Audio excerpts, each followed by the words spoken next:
برصغیر کی آزادی کے وقت قائد اعظم کے ساتھ رہے اور قیام پاکستان کے بعد پہلے بلوچ سردار تھے جس نے پاکستان کے حق میں ووٹ دیا۔ اکبر بگٹی کے لواحقین نے اکبر بگٹی کے قتل کا الزام اس وقت کے صدر پرویز مشرف پر لگایا۔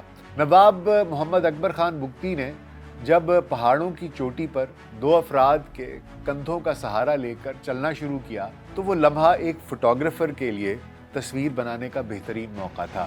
انہوں نے فوٹوگرافر کو اپنے پاس بلایا اور اس کے کان میں ایک خاص بات اپنے مخصوص لہجے میں کہی۔ انہوں نے فوٹوگرافر کو کہا، او پشتون، میری تصویر اس طرح نہیں لینا جس سے دشمن یہ سمجھے کہ بگٹی کمزور ہو گیا ہے۔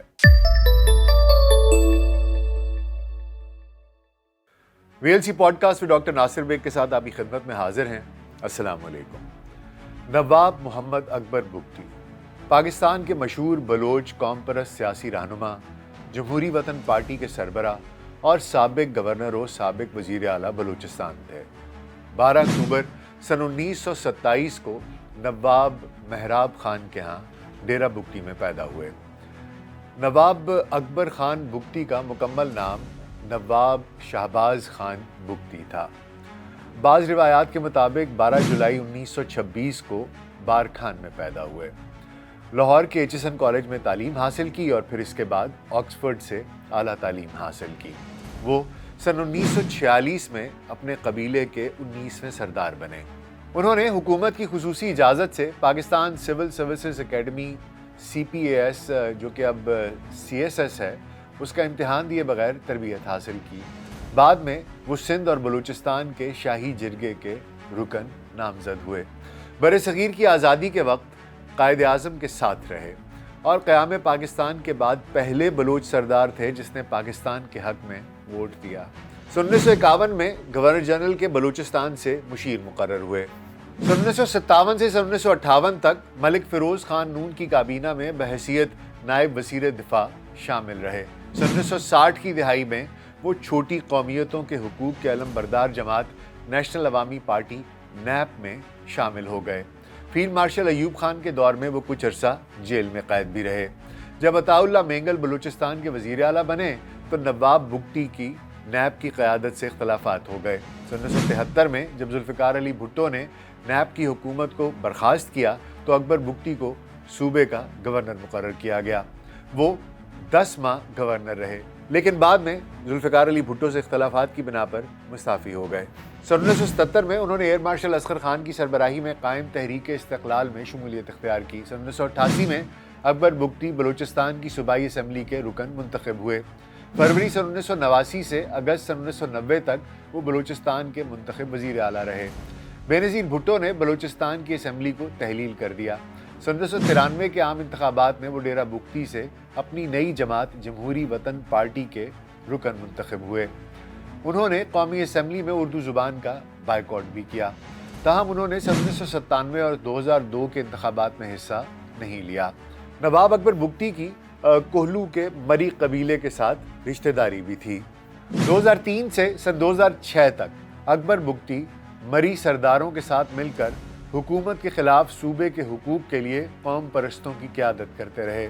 کوہلو کے پہاڑوں میں کئی مہینوں سے روپوش رہے اور پھر کچھ سیکیورٹی فورسز کے اہلکار 26 اگست 2006 کو اس غار میں داخل ہوئے جہاں اکبر بگٹی نے پناہ لے رکھی تھی۔